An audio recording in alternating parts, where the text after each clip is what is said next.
We want to bring in an actor who embodies a handsome and charismatic personality and is admired by many. Big applause for Mr. Rajat Bedi, the very popular anti-hero of Bollywood industry. Time, since we are meeting someone who has entertained us all with not just his comedy, his serious and negative roles as well. Now everyone knows his name, and his name is Mr. Raju. Well, I'm sure you must have... well, that is how we popularly know you, sir, now. I mean the dashing and very versatile actor, Mr. Sharman Joshi.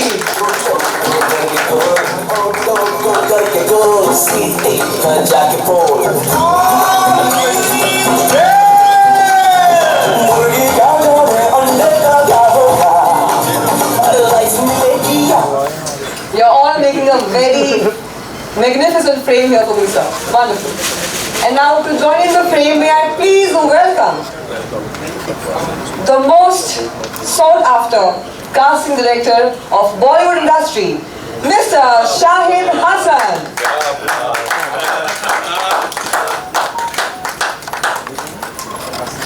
Thank you, sir. And now we may please begin with the interview. I'll have a couple of questions for you all, and I'll be joining you in no moment.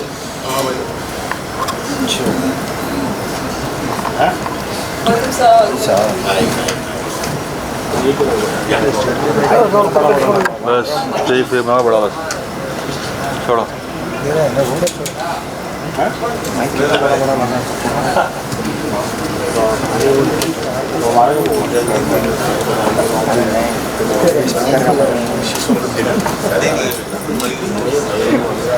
अभी land में काम करा जाएगा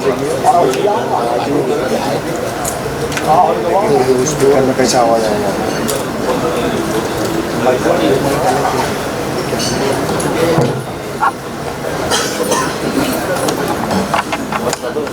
कहाँ गई वो?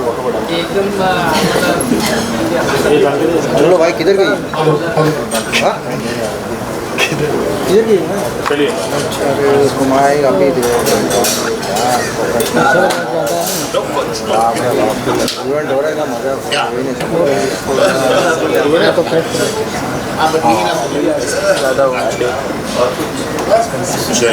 चलो ready धन्यवाद भगवान तेरा बना हिंदी लगाइए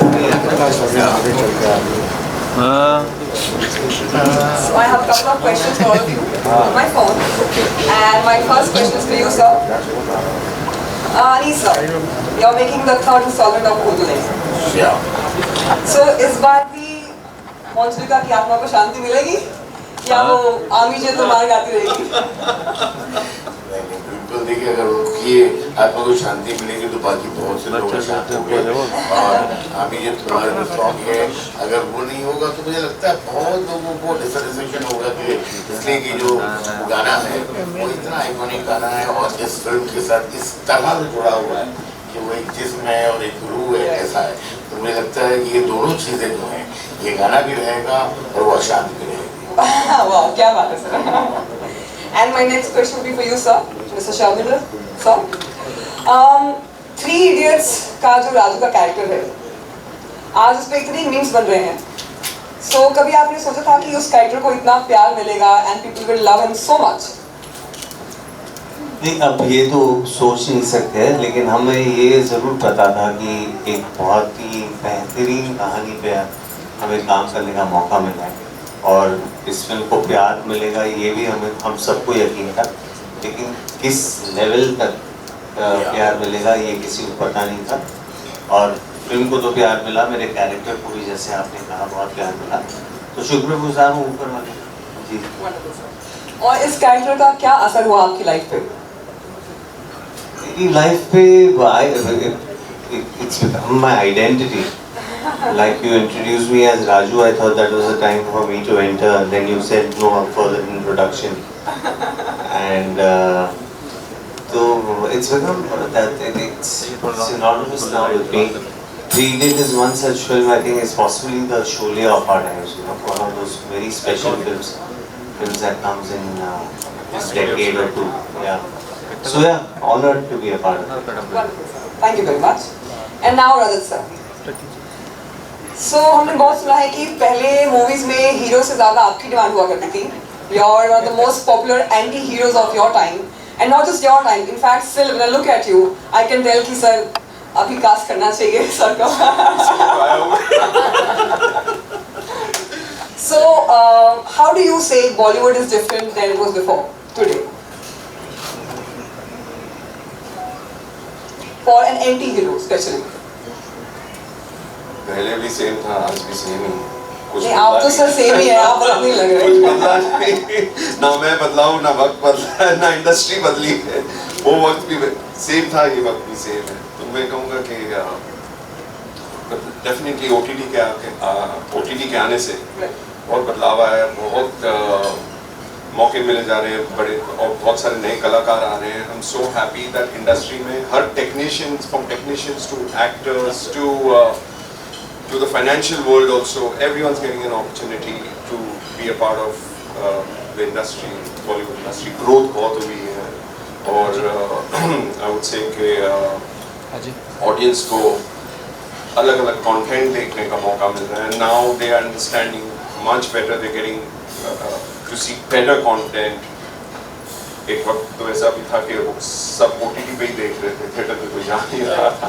पर अब थिएटर का वक्त आ गया वापस. So I would say this is always going to be, the industry is always going to be like that. Thank you. Thank you very much. My next question is for you, Shahid sir. You're one of the pioneers of change in the world of casting. How would you say actors were perceived maybe a decade ago, and how are they being perceived now? Especially the upcoming actors, because I believe many actors would want to know this, that when they reach Mumbai and they want to audition for a role, they don't know who to go to. And many times they make this mistake of going to the wrong people, and they are not treated well at the same time. How do you think the industry, the casting industry is different now? देखिए, casting industry में बहुत ज़्यादा change हो गई है, क्योंकि पहले films होती थी और अभी OTT आता है. तो जो बहुत सारे एक्टर्स थे जिनको फिल्म्स में अपॉर्चुनिटी नहीं मिलती थी, उनको OTT के थ्रू अपॉर्चुनिटी मिली है, और OTT से वो लोग भी फिल्म्स में आ गए हैं. तो ये एक बड़ा प्लेटफॉर्म है स्पेशली एक्टर्स के लिए. Right, wonderful, very well said. Back to you, Sharman sir. I'm doing a clockwise interview. Merry go round. Merry go round. Raju being Raju. Sir, हमारे दर्शकों का, सारे मीडिया का, जो सब यहाँ लोग बैठे हैं, उन सबका एक सवाल है कि सर, कमों की शादी पे मारुति 800 मिली थी? ये लोग सबने बहुत कंट्रीब्यूट किया. अपना रांचो और मैडी के कैरेक्टर का नाम भूल रहा हूँ, कंट्रीब्यूट करके रोल्स रॉयस से ले आए थे वो लोग. सीक्वल में कौन सी गाड़ी लाएंगे? आई थिंक हवाई जहाज लानी पड़ेगी. सीक्वल लेंगे. अभी मैं आज यहाँ पे कुछ बोल दूंगा, अभी छत बोलेंगे सीक्वल बन रहा है. तो ऐसी कोई बात नहीं, ऐसी मजाक में कह रहा हूँ. या शायद बन रहा है, क्या पता. Okay, sir. And so,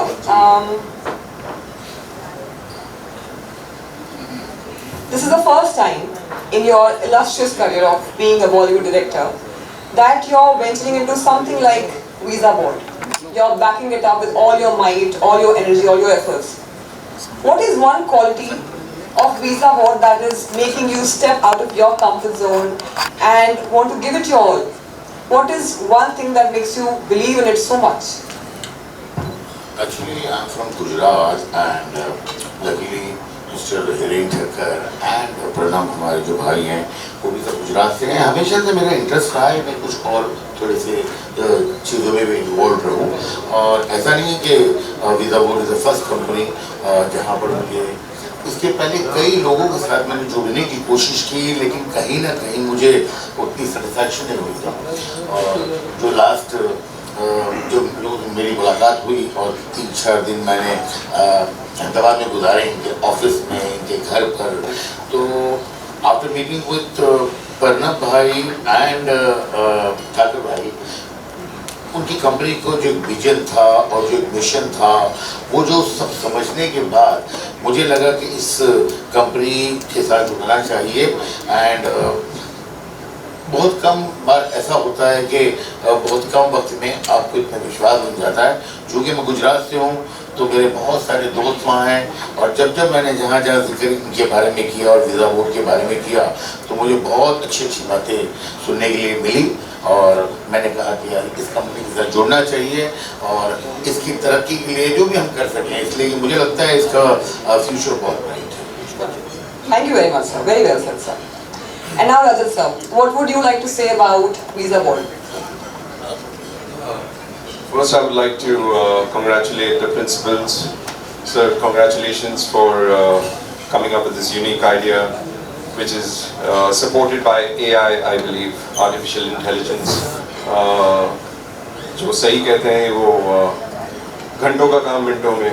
I think this is a great idea, and now I am a Canadian passport holder, but मुझे याद है वक्त ऐसा भी था जब हम वीज़ा कहीं पर इंटरनेशनली ट्रैवल करना था तो मतलब बहुत वक्त लिया करता था to get a visa, and it used to be very frustrating. वो ही घंटों का काम नहीं, आई वुड से मंथ्स का काम इन्होंने मिनटों में कर दिया using the AI platform. And I would like to congratulate Anees Wajvi sir. हमारे तो इनके पारिवारिक रिश्ते इनके साथ, मतलब मेरे दादा, मेरे फादर, फिर हम होपफुली आगे आने वाला मेरा बेटा he'll get his blessings। but Anees भाई के बारे में मैं ये कहूँगा, he is a true entrepreneur, as a superstar director and a superstar writer, he is also a visionary, and he's ये हमेशा other than the film industry, मैंने ये देखा है ये कहीं ना कहीं he keeps looking at opportunities, and I was amazed जब मुझे शाहिद भाई ने जिक्र किया कि यार अनीस भाई has come up, has supported a startup। मैंने बोला wow, now young generation में सारे startups में घुसे हुए हैं, but Anis bhai getting into a startup and supporting it has been so credible, mind blowing sir। नहीं, God bless, wishing you Did you just call him not young?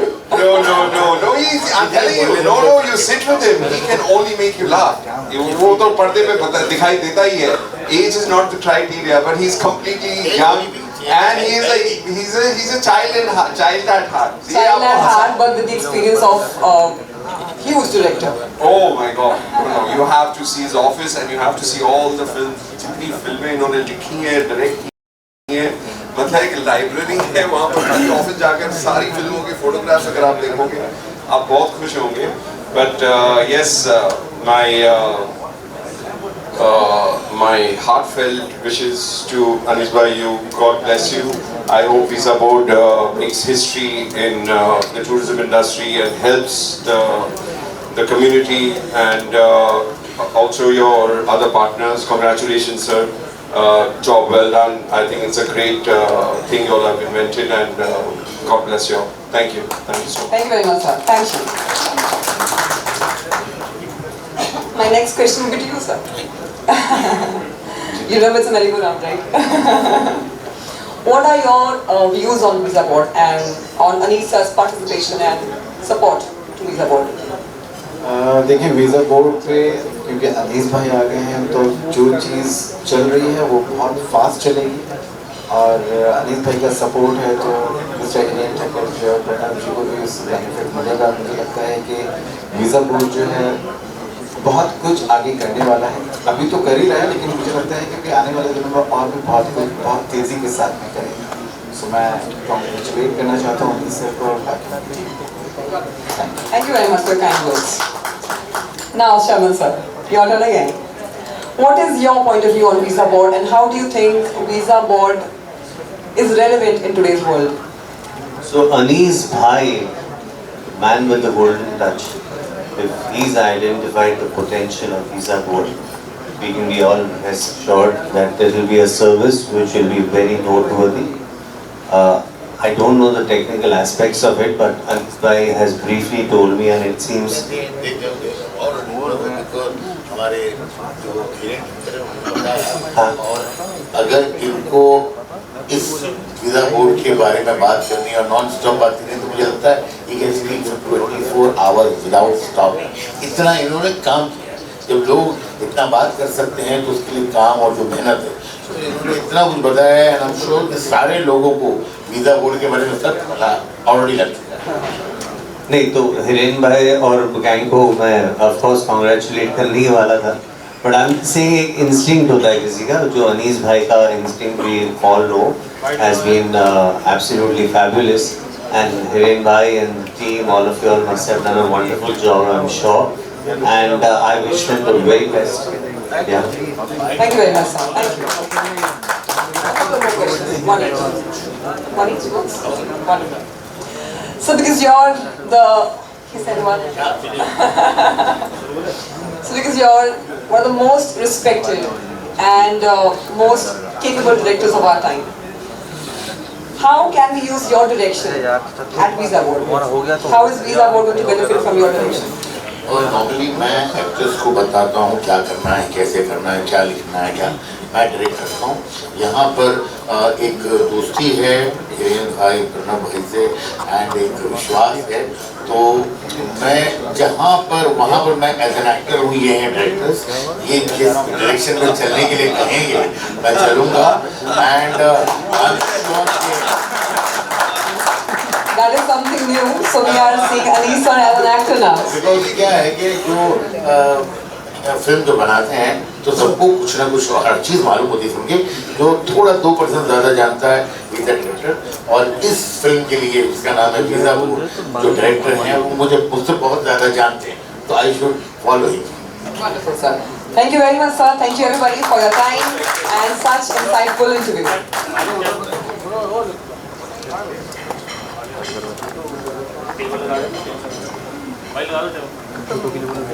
And now we'll have a quick press conference right here where we are. The media will have some questions for you all. बहुत बहुत शुक्रिया, आपने startup को इतना support दिया है, Thank you. प्यार दिया है, तो आप इतना जानते हैं इसके बारे में, आप कुछ बता सकते हैं कि अपने जो फिल्म इंडस्ट्री के लिए कोई स्पेशल एडवांटेज इस ऐप के थ्रू कुछ फायदा हो सकता है क्या? हम लोग का वीज़ा का जो प्रॉब्लम है जो सॉल्व हमारी कई फिल्मों की आज माइक रहने देता हूँ। ओके, हमारी कई फिल्मों की शूटिंग जो है वो डिपेंड करती है वीज़ास पर, और इसके पहले कई मरतबा हमारे शेड्यूल्स जो हैं वो आगे पीछे हुए हैं। बिकॉज अगर आपको 100 लोगों को 100 यूनिट के लोग हैं ले जाना है तो सम टाइम बहुत तकलीफ़ होती है, और कुछ लोगों के वीज़े नहीं हो पाते, जो कि वो फिल्म के लिए हमारे वो जो टेक्नीशियंस होते हैं वो बहुत इंपॉर्टेंट होते हैं। तो आई एम श्योर कि फिल्म लाइन के लिए भी बहुत बहुत फ़ायदा होगा, बिकॉज ये जो वीज़ा बोर्ड के थ्रू अगर हो रहा है सब काम, तो वो बहुत आसानी से होगा, बहुत जल्दी होगा, और उसके जो होने के चांसेस हैं वो बहुत ज़्यादा हैं। बिल्कुल ठीक बोला आपने, लेकिन ये वीज़ा जो ऐप है इससे आप कुछ बता सकते हैं कि जो वीज़ा कंसल्टेंट्स हैं उनको कितना फायदा हो सकता है? उस बारे में सबसे ज़्यादा बता सकते हैं हमारे ठक्कर साहब, और उन्होंने पूरा बताया है काफ़ी लंबा चौड़ा। आप अगर ये एक संक्षेप में समझना चाहते हैं तो थोड़ा सा बता दीजिए क्या है। तो इसका मेरा जो सवाल था जो नहीं पता चला मुझे कि वो छोटे छोटे कंसल्टेंट जो ट्रैवल एजेंट्स हैं अपने ऑफिस स्पेस में बैठकर काम करते हैं, क्या वो लोग भी आपके ऐप का इस्तेमाल कर सकते हैं? और क्या उनको ऐप के थ्रू ही होता है या कंप्यूटर के थ्रू होता है, और कोई किस तरीके से उनका मैसेजिंग आती है कि ये ऐप ये वीज़ा प्रोसेस हो गई, पास हो गई? इसके बारे में अगर आप कुछ थोड़ा सा elaborate कर सकते। ये एक्चुअली जो आपने क्वेश्चन पूछा है ना वो बहुत ही बर्निंग इशू है एट द मोमेंट, कि जितने भी वीज़ा कंसल्टेंट हैं इसमें वीज़ा कंसल्टेंट के 2 टाइप है, एक एजुकेशन कंसल्टेंट है और एक ट्रैवल कंसल्टेंट है। तो जितने कंसल्टेंट इस इंडस्ट्री के अंदर काम करते हैं तो उन लोगों को ये वीज़ा बोर्ड जो कंपनी है, जो अपना डिजिटल प्लेटफॉर्म है, वो पूरा वीज़ा असिस्टेंस के अंदर हेल्प करते हैं, रैपिड SOP के अंदर हेल्प करते हैं। हमारा आर्टिफिशियल इंटेलिजेंस टेक्नोलॉजी है जिनके थ्रू उन लोगों का SOP कुछ ही मिनट के अंदर बन जाता है। हमारा पूरा एक जो वीज़ा कंसल्टेंट का कम्युनिटी का वॉल है जहाँ पे वो लोग आके अपना जो प्रमोशन है वो कर सकते हैं, डे टू डे प्रमोशन कर सकते हैं फ्लायर्स के साथ। उसके बाद उनका अगर कोई इवेंट है तो आज मैं पंजाब में कंसल्टेंट हूँ लेकिन गुजरात में कौन सा इवेंट चल रहा है मुझे नहीं मालूम है, तो वो अगर वीज़ा बोर्ड के प्लेटफॉर्म पे आके उनका इवेंट अगर वहाँ पे रजिस्टर करते हैं तो गुजरात के भी कंसल्टेंटों के पास से उनको रिस्पांस मिलेगा। तो जैसे आपने बोला कि एजुकेशन कंसल्टेंट है और जो ट्रैवल कंसल्टेंट है, सभी कंसल्टेंटों को एक वीज़ा बोर्ड से फ़ायदा होगा। हमारा पोर्टल भी है और मोबाइल ऐप भी है, दोनों हैं। इसमें जो डेटा कैप्चर किया जाता है वो डेटा एक कॉन्फिडेंशियल डेटा होता है, उसको अगर कहीं से मिसयूज हो जाएगा तो उसको सिक्योर करने के लिए आपने क्या स्टेप्स ले रखे हैं हमारी किसी कंपनी गलत हाथ में नहीं आ जाए? हाँ जी, वो जो हमारी कंपनी है जो visa board, we are the ISO certified company, so we are abiding all the rules and regulations of the Indian government and we have all those registration certificate which are required for the data accuracy. And what are the business visas and travel visas, the tourist visa? There are different types of visas.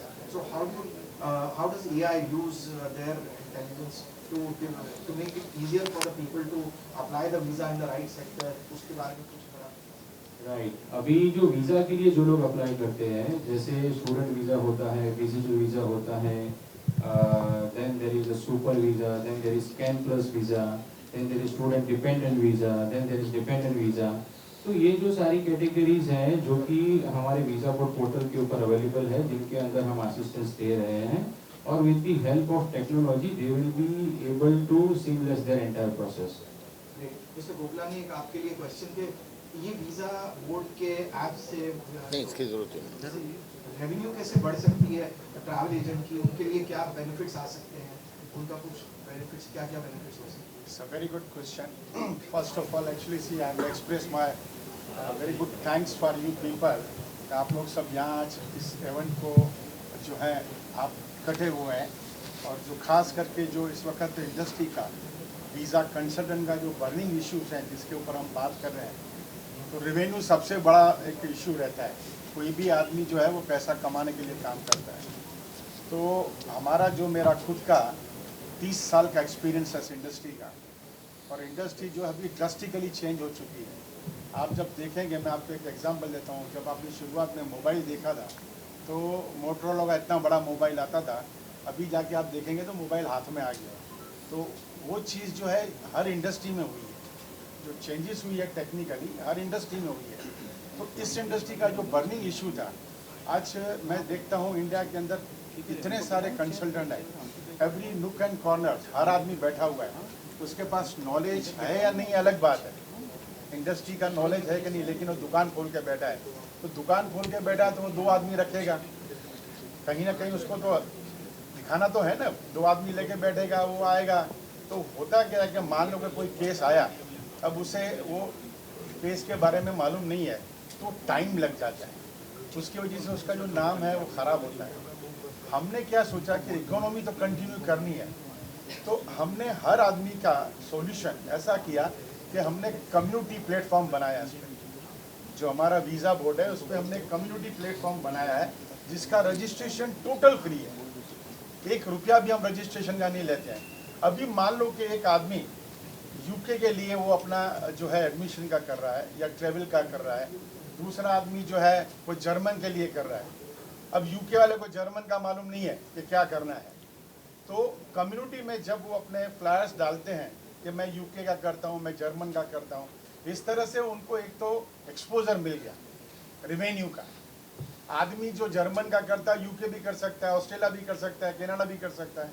तो जो revenue के जो उसको जो options थे वो हमने बड़ा कर दिया। दूसरा कि एक आदमी अगर समझो जो कॉस्ट होती है, आज किसी के पास 2 एप्लीकेशन है तो उतने आदमी लगेगा, कल को के 10 एप्लीकेशन आ गई तो आदमी को बढ़ाना है, फिर 0 आई तो उसका जो कॉस्ट है, देखो cost saving is also revenue generation. हमने उसकी कॉस्ट है ना बिल्कुल 0 कर दिया। उसे करना क्या है, उसका जो भी कुछ आया सीधा ऑनलाइन प्लेटफॉर्म पे डाल देना है, और आर्टिफिशियल इंटेलिजेंस जो हमारी अल्स्टर अभी जो है टेक्नोलॉजी, उससे उसको जो अभी सर ने बताया कि महीनों के काम जो है वो घंटों में हो जाते हैं। अब जो महीने की कॉस्ट है वो आपको घंटों में से आपका रिजल्ट मिल गया, तो आप फोकस किस पे करेंगे, बिजनेस पे करेंगे। तो दैट वे आज अगर आप 2 क्लाइंट को सर्विस दे सकते हैं तो हमारे इस प्लेटफॉर्म से आप 10 लोगों को दे सकते हैं, 100 लोगों को दे सकते हैं। तो जो आपकी इनकम 2 लोगों की है, it will convert into 100 people.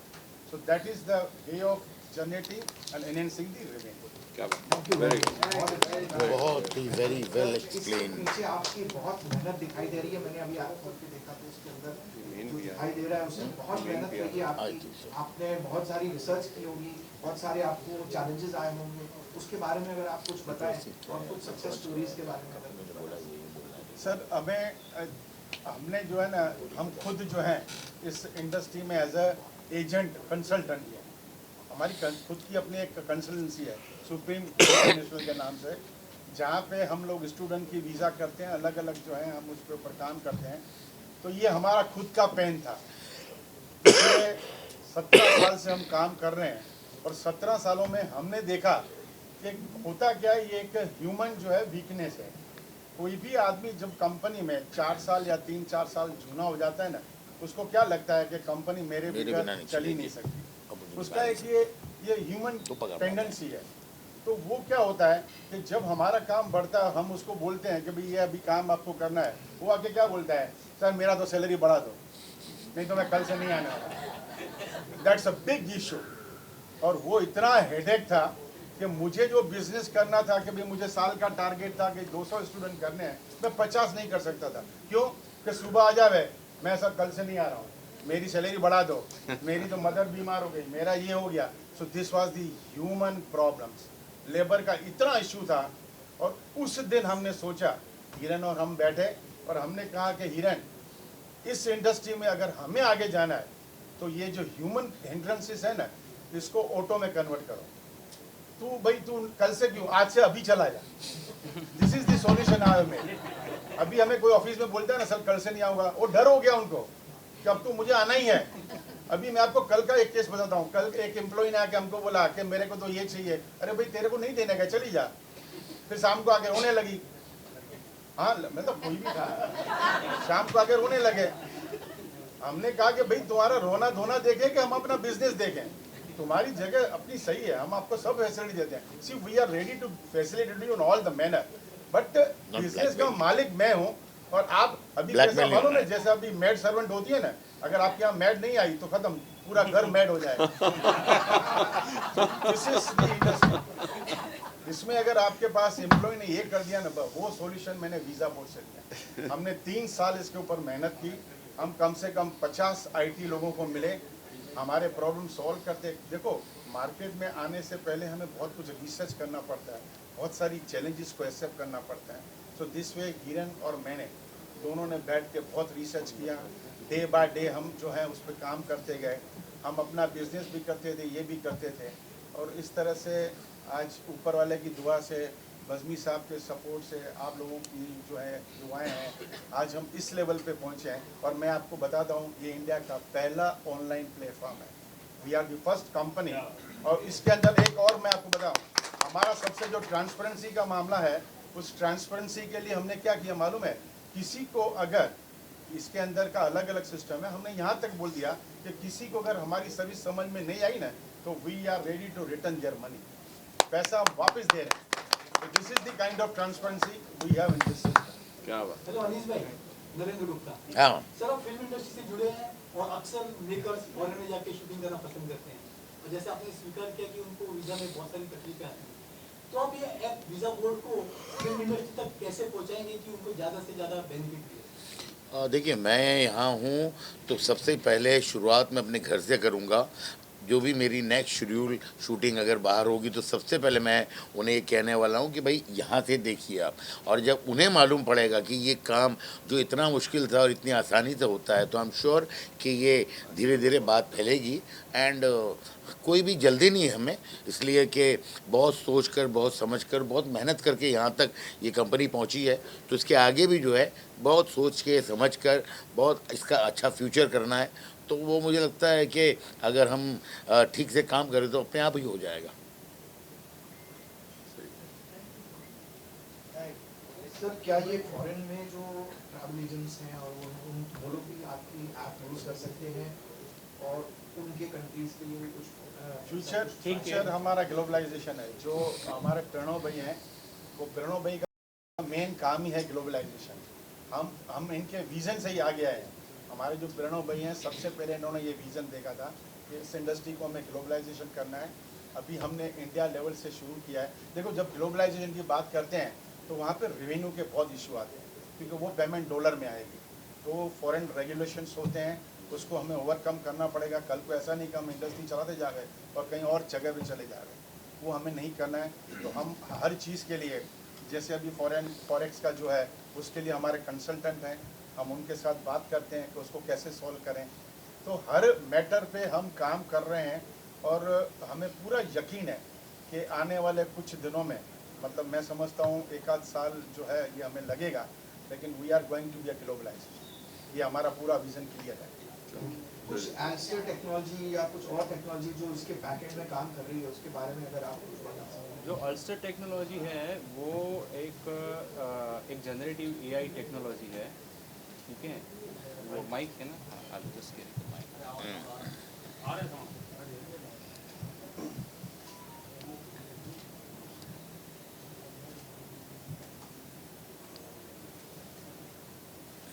Hello. जो अल्स्टर टेक्नोलॉजी है वो एक आर्टिफिशियल इंटेलिजेंस टेक्नोलॉजी है, जिसके थ्रू हम रैपिड एसओपी जो है वो जनरेट करते हैं। 10,000 रुपये खाली कंसल्टिंग लेते हैं वो लोग, जबकि मेरी ये सब ऑनलाइन सर्विसेज जो है जो 299 से स्टार्ट हुई, तो that way we are the cheapest in India.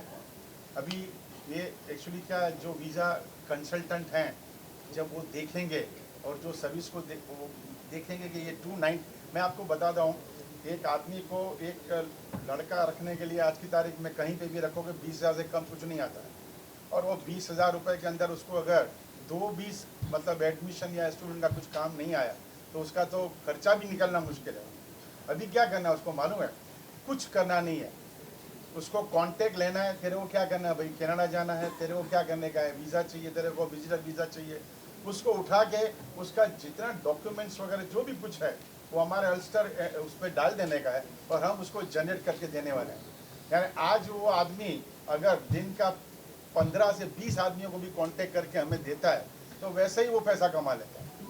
तो सर ने जैसे सही कहा कि our the service starts from 299 rupees, so which is a very cost effective. Even if you go outside into the market, so any local person will normally charge you 10,000 plus rupees and that's all.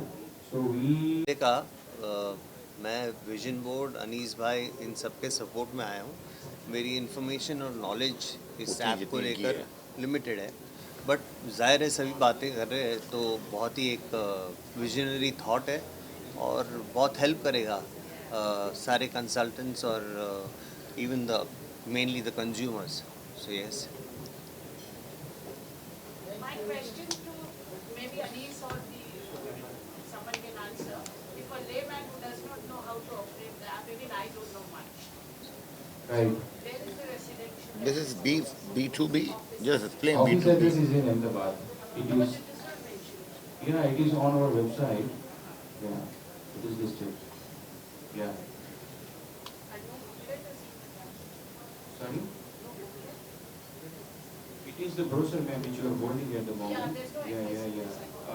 It is as our office is located in Ahmedabad. It is in Gujarat there is 204 Gala Argos, Ahmedabad.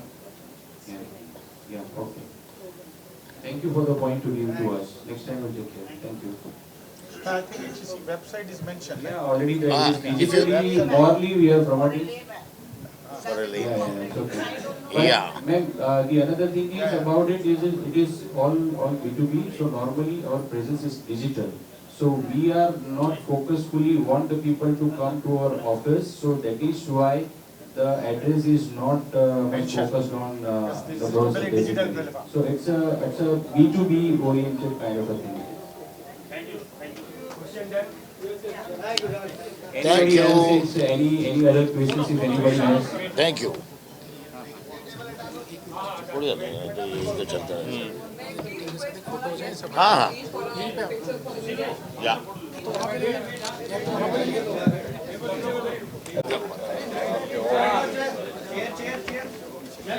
Chair हटा दो।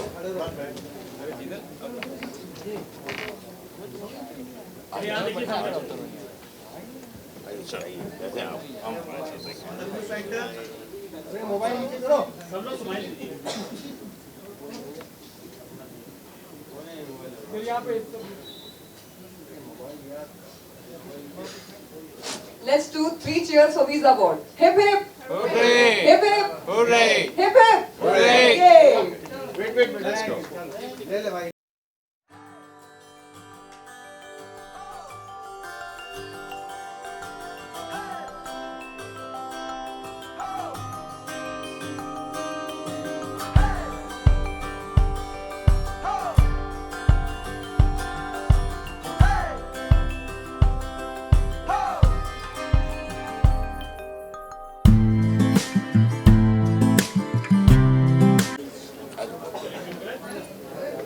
May I please request, you would like to know a little bit about your journey and how you contribute to the society and how your social media followers are getting to learn from you and grow bit by bit through your contribution. We start with you, ma'am. Okay, so I'm Anuja, and my journey was from a very different background. It was from the academics. I'm an engineer in MBA, and after that I switched into this film industry as a singer, as an actor, and it has been absolutely wonderful and exciting because this was what I wanted to do since ever. But that was always going on, like, not in a very professional manner, but with your studies, it was a secondary thing that we used to do, and it was very, very challenging. So challenging hota hai when you're from a background where it's full of, you know, doctors and engineers and IAS officers, and suddenly, why the hell do you want to go into a film line or something? Silence in the background, please. So all of a sudden, why do you really want to switch into this industry? It's okay to keep it as a hobby and all of that. But then so a point comes and there's a time where you really go do for yourself. And yeah, and here I am, and it's very relevant again. Inspiring story. A huge round of applause for her. Thank you so much. Thank you. And now you, ma'am, please. I'm Rupika Grover. I started my journey as a housewife. We would request a little silence in the background, please. Thank you. So I'll reintroduce myself. I'm Rupika Grover, and my journey has been probably an inspiration to all the women of my age. I have been a qualified lawyer, but I chose not to practice and concentrate on raising my children and looking after my family. But once I reached 50 and my kids were grown up, and I realized that they actually didn't need me to hold their hand and move forward. And that left me with a big void and not knowing what to do. And how much of partying can you do? How much of people can you meet? It becomes very stagnated after a time. So that was the time I decided to enter the film industry. It wasn't that tough, to be very honest, because probably it was not expected that a lady of 50 years is entering. But still, I got good jobs, I got good roles, I have been blessed. And 5 years down the lane, that is when I was 55, I again got a little bored and wanted to push myself out of my comfort zone. That is when I entered a beauty pageant and became the eldest contestant and the eldest winner. Today, I am Mrs. India 1 in a million, crowned, setting a world record at 55. Wow, that's such an inspiring story. She has the world record of being the eldest. She doesn't look her age though. The eldest Mrs. India we have ever had. Thank you so much for your contribution, ma'am. That is such an inspiring story for all of us. Thank you. And now you, ma'am, please. Hi, this is Astha Raval. It's really good to know that, you know, she's someone who's the eldest Miss India. So the same, not same, but a journey from the opposite side I have. It's I've completed my study. I won in November 23 Miss Continental, and I was the only one who represented India in internationally. So I was the youngest one. I was the youngest one to achieve, and first Indian to achieve this crown. Now I'm working for my movies, and the main thing what I am doing for the society, it's I am telling people to take care of mental health, which is very important. People are taking care, going gym, doing so many things, but yes, they are not taking care of their mental health, which is really very important. So yes, I am working on the awareness of mental health. Wonderful. That's very noble, ma'am. Thank you so much. Thanks. And now you, ma'am, please. Hi, this is Nikita Raval, and I'm an actor from last 10 years. I've done a movie called Garam Masala, Black and White, Hero the Abhimanyu, and and my other movies coming also with Arshad Warsi in next 15 days. Also have done a 10-15 videos also at 2-3 South movies. For a society, the question me is I have adopted 60 HIV positive kids. I have a foundation, a name called Astha Foundation, where I take care of like 376 family, and I go every time to them. I just give them whatever I can do, like food, medicines and other things. So my bit I do for the society, and yes, I'm working very happily in film industry. Thank you. That's such a wonderful story, ma'am. Thank you so much for doing that for the society. Thank you. And you, ma'am. Hi, I am Neha Singh, coming from Delhi. First of all, many congratulations to Visa Board. Many congratulations to Visa Board और and entire team. आप लोग ने invite किया. Thank you so much. मैं ज़्यादा नहीं कहूँगी, but yes, I am woman entrepreneur. I have my OTT platform, which name is Freizeit Media. Its name derives from German, that means Free Time India. But short name is FZ Films, which is available on App Store, Play Store, browsing also, and now we are going to launch our TV app with a Jio. So, this is the fastest growing regional platform all over the world without geo blocking. I am streaming all the broadcasting channels all over the world.